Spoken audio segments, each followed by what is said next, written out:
Der er penge at spare ved at køre over grænsen for at købe øl og sodavand, og det gør vi danskere i stor stil.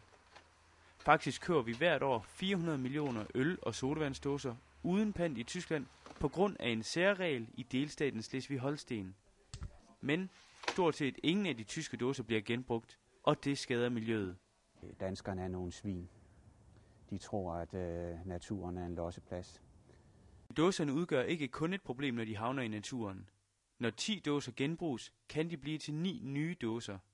Men når vi vælger at smide dåserne i skraldespanden, havner de i forbrændingsanlæggets ovne, og så går metallet til spilde. Det betyder, at der må udvindes nyt aluminium, og det koster CO2. Hvad gør du med dåsen, når du har tømt den?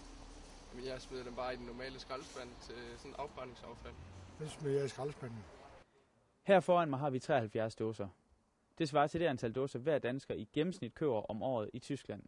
Men af dem bliver kun knap 5% genanvendt. Det svarer til 3,5 dåse. Havde danskerne genbrugt samtlige 400 millioner dåser, som de sidste år købte i Tyskland, kunne miljøet være blevet sparet for 49.000 ton CO2. Det er lige så meget CO2, som indbyggerne i Vejle hvert år udleder via deres elforbrug.